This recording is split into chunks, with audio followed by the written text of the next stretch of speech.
Hello everybody. It's a Monday afternoon. I want to give you a short introduction to the lab that you'll be doing this week. If you come in the door, the apparatus is over here against the wall. There's an A apparatus, and then over here there's a B and a C, and this is for everybody. When you're ready to collect your data, you just have to send someone from your team, like both of you can come up.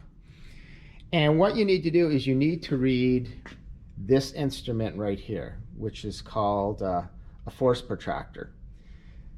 And I'll mention this a little bit in class when you come, but I'll just give you a quick summary that the red dial measures force and the black outer dial measures angle. And you can see that there's a string that runs from here down to a suspended weight, and then it goes back up the string and it hooks to this force protractor.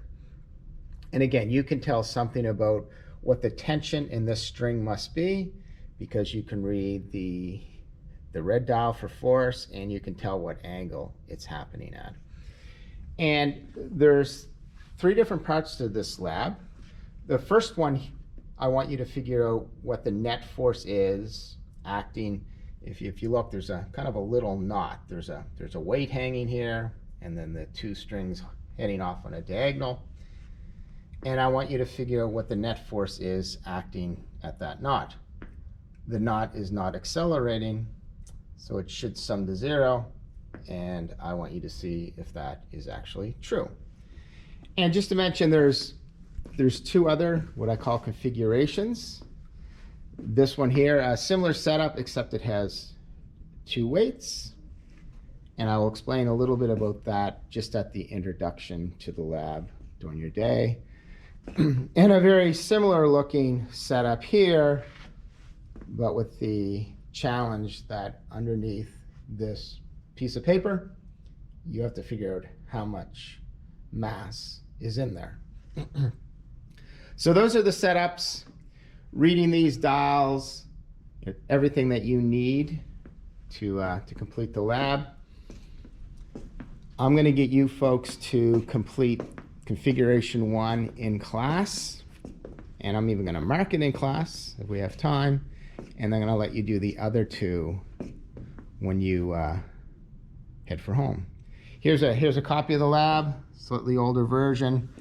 Those dial readings go into here. You can see you can put force here and angle here. So this is my reproduction of the red dial protractor, and you put your data in here. So that's the first thing you're going to do when you arrive, is get your data for all three setups. I'm going to get you to do configuration 1 on this brown paper. This was left here years ago, and why not use it? You're going to use these rulers, these triangles actually. You're going to use a protractor. And notice with this paper, you can use this triangle, set it against this edge. You can then get a 90-degree to that. And from there, you can set up any axis you want. I can have a y-axis and an x-axis, so you can do up and down. Because what I want you to do for configuration 1 is I want you to add vectors head to tail, and also want you to do component method. But the head to tail method requires some equipment that we have in the lab that you will utilize. Now, I'll just review quickly here, if we've got time, how you want to do this. This was covered to some extent in one of the Khan Academy videos that I gave you. But one thing I want to stress and point out, as you know, on this paper, when you write a vector, when you display a vector on this paper, it'll have some physical length. But we're going to be working with force vectors. So how do you make these force vectors? How do you express them with a physical length? And what you do is you do a scale. For example, and your scale is almost certainly going to be different, but I might say that 10 centimeters is equal to 1 Newton. So if I have a force, for example, that is 5 newtons long, and I want to display it on the board, and if I have this scale, if I say 10 centimeters is 1 newton, and my force is supposed to be 5 newtons, then it had better be 50 centimeters long. And if I take this ruler and I put it up here, you can approximately see that I have indeed made it, if you look, goes all the way along, that it is 50 centimeters long. And as long as all of my force vectors adhere to the same scale, you can show them on your brown piece of paper. And I want to remind you a little bit what you're going to do for the first one. Here's just kind of a rough color-coded example. For the first configuration, we're going to have 3 forces pushing on this little sort of knot of rope. There's going to be a weight hanging down vertically, and then there's 2 strings with some tension.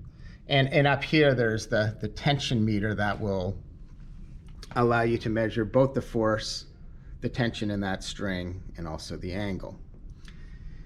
And I want to remind you, when I say I want you to add them head to tail, and this is the thing you want to do. You want to do A plus B plus C and wonder what exactly is it. Well, remember, you can take a vector, any vector, and you can translate it. And by that, I mean you can move it. And as long as you don't rotate it relative to that coordinate system or lengthen it or contract it, it's still the same vector. So here's an example. And I just did this rough, but remember here what the A, B, and C vectors look like. Over here, I have them, and I've drawn the C vector going up to the upper left. And then I've added B, not very well, but that's approximately the direction. And then I've added in the A vector.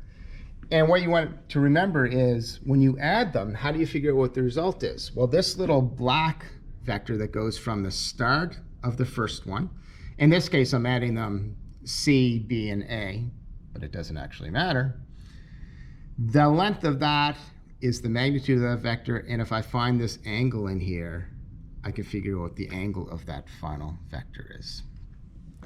And I want you to give some thought to what those 3 vectors should add up to if they're acting, the 3 of them are acting on this center knot of twine, and that knot of twine is not accelerating.